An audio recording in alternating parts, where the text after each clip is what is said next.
Muna tayo mga bossing, dito muna tayo sa issue na ito. Ayan ng corruption, no? Kasi alam na po sa buong mundo. Alam na sa buong mundo ang corruption sa Pilipinas. Hindi na makakatakas si Bongbong Marcos dito. No, do you remember yung mga unang panahon?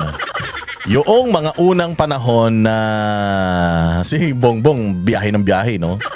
Punta kung saan-saan, punta Switzerland, punta Germany, punta ng ng tawag dito, punta ng Japan, pumunta ng Amerika, ilang beses pa nagpunta ng Amerika. Alam naman natin na yung unang-una niyang plano, ayusin yung mga pera nila na mga nakatago sa lugar na yan.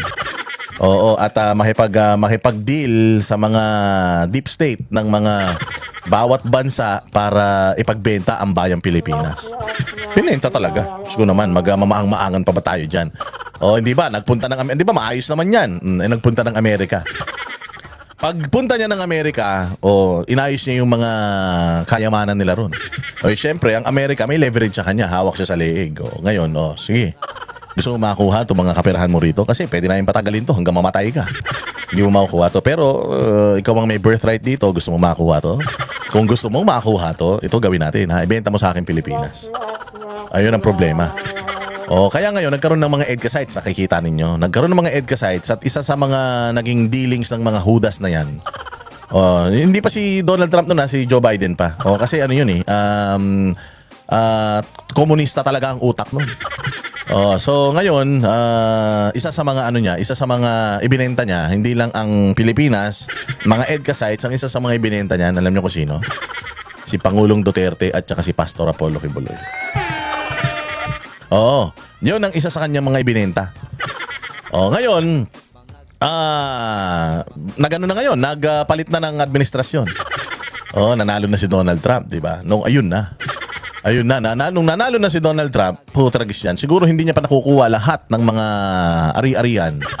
Lahat siguro nung mga pinangako sa kanya doon, hindi niya pa nakukuha. Eto na.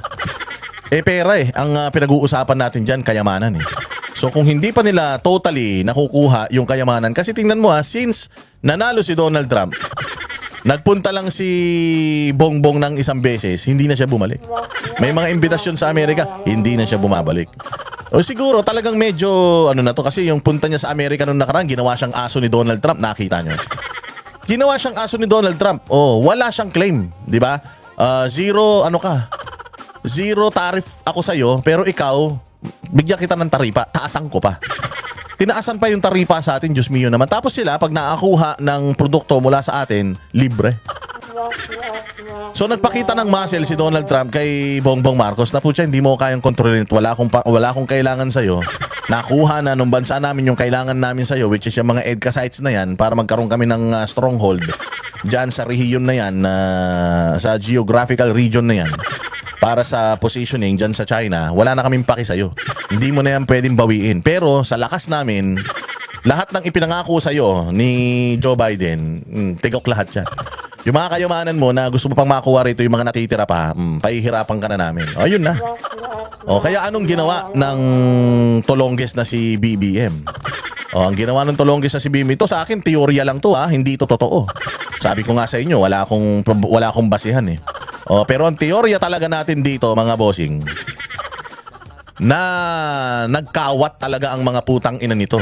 Nagkawat talaga, ginawa nila dahil nga naantala yung pangungubra nila ng kanilang kayamanan doon sa mga lahi na mapanlil lang. Akala nila mga totoo kausap, nabudol din sila. Kaya ang ginawa ng mga hudas na yan, ninakaw na lang lahat ng pera ng taong bayan. Ano Haka na naman para ka na naman bagong-bago. Kaya ngayon ubos na pera ng taong bayan dahil nakita nila, bukod sa napakaraming pera ng Pilipinas, nakita nila tanga mga Pilipino, tapos hindi pa sila nakakubra. Eto na. Yung pinsan niya nagkaroon pa ng kaso diyan sa Delaware, yun sa issue ng Okada, di ba? Tas si Zaldico, ginamit nila para magnakaw. Ngayon, ang Amerika ay inexpose na ang Pilipinas. Sabi nga dito, the United States Department has spoken. Corruption in the Philippines is no longer rumor but record. The Marcos administration stands exposed before the international community as the Independent Commission for Infrastructure names top officials from Speaker Martin Romualdez to senators and mayors in a flood of ghost projects and rigged contracts. The halted Blue Ribbon probe was the last shield protecting Malacanang from total exposure. Now, Washington's warning is clear. Clean your ranks or lose the world's trust. The truth has crossed borders. America knows and the world is watching. So, exposed na mga bossing. Etong kababuyan, etong kademonyohan, etong mga katarantaduhan ng mga nasa gobyerno natin. At kahit saang lupalop ka ng mundo magpunta ngayon, alam na si Marcos magnanakaw. Si Romualdez, hindi si Romualdez. Oo, all of what's happening in the Philippines, since you are the leader, whether you like it or not, it reflects on you. So kapag sa ibang bansa, when you talk about the Philippines, the first thing that they will think, sino ba presidente dyan?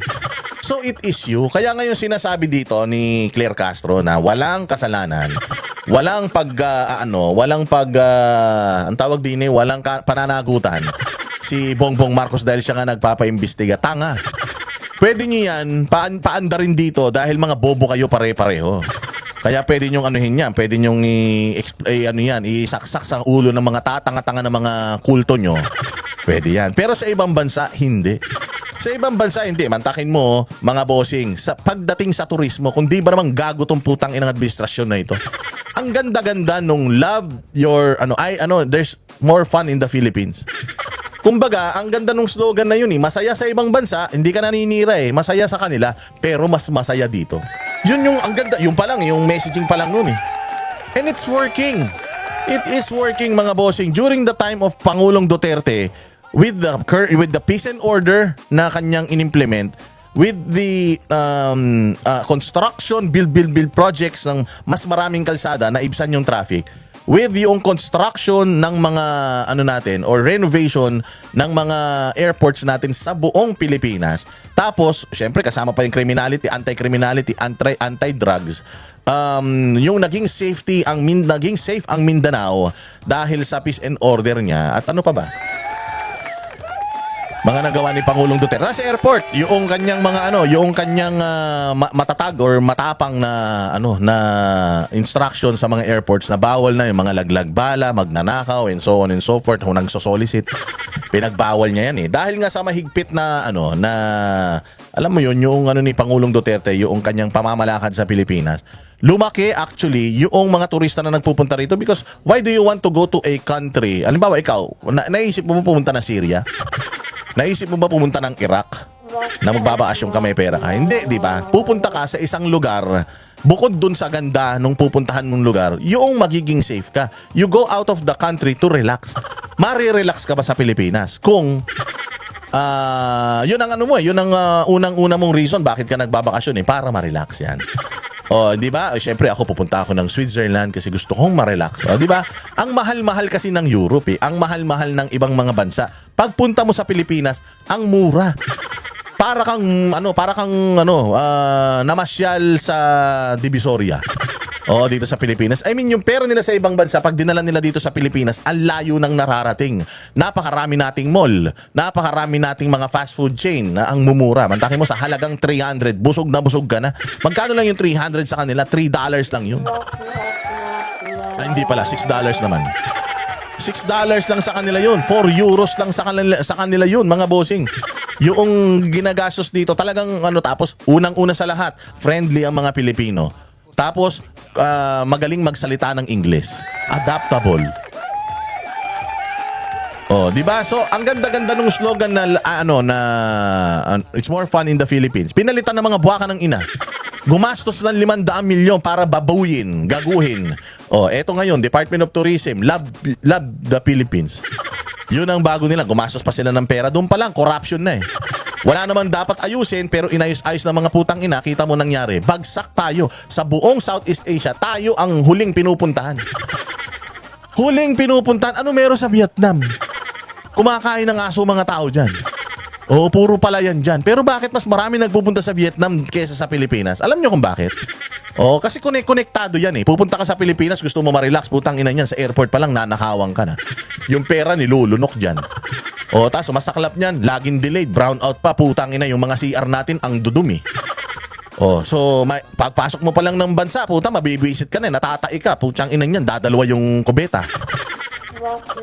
O tapos putya, walang mga sabon yung walang mga sabon yung gripo, yung sa lababo, anak ng tinapay na yan. Ganyan, paglabas mo naman, tangina magnanakaw yung mga magnanakaw yung mga taxi.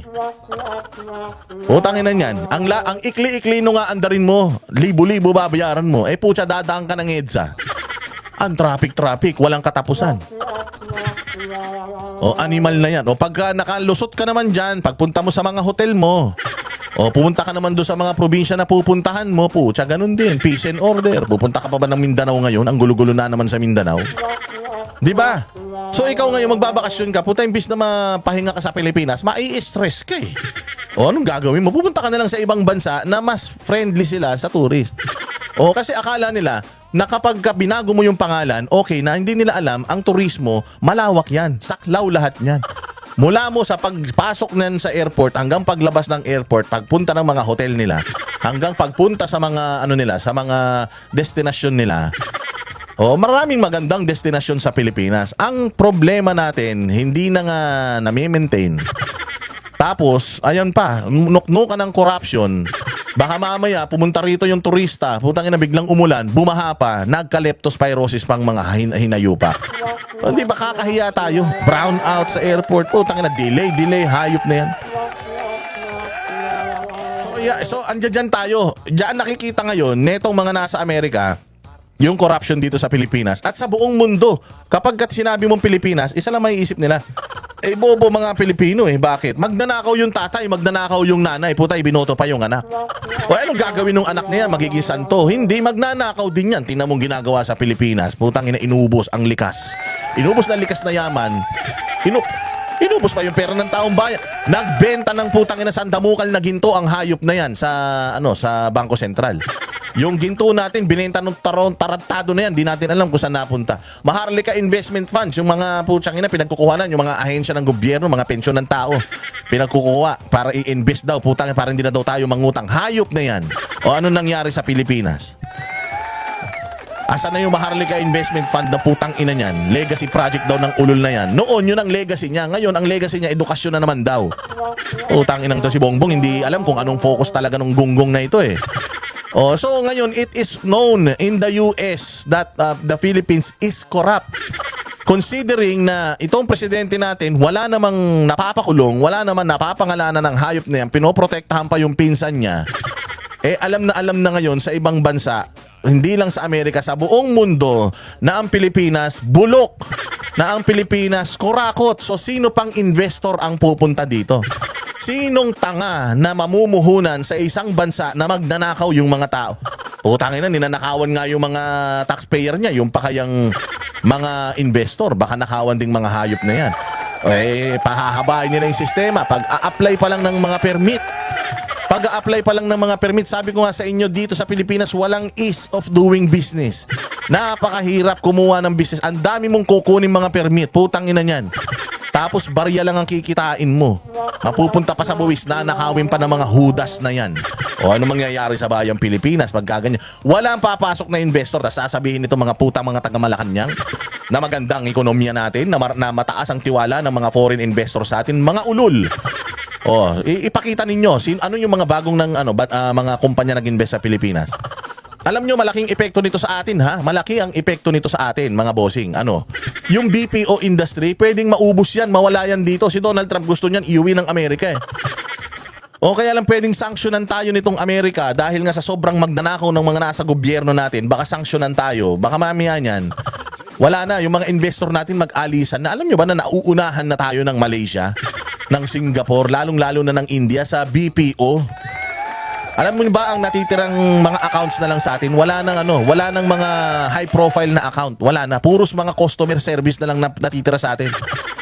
Oo, wala na tayo yung mga yung mga BPO call center services na yung mga IT, engineering, design, wala nang ganun.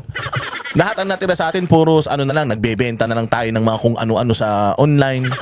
Di ba? Nagbebenta na lang tayo ng mga produkto ng mga Amerika, nagto-troubleshoot ng mga pangtanga ng mga problema. Oo, pati yung skill set natin pababa ng pababa dahil sa buwisit na administrasyon na to. So ayan. So lahat ng mga katarantaduhan ng pamahalaan natin, alam na ng buong mundo at sigurado papunta talaga tayo sa kawalan.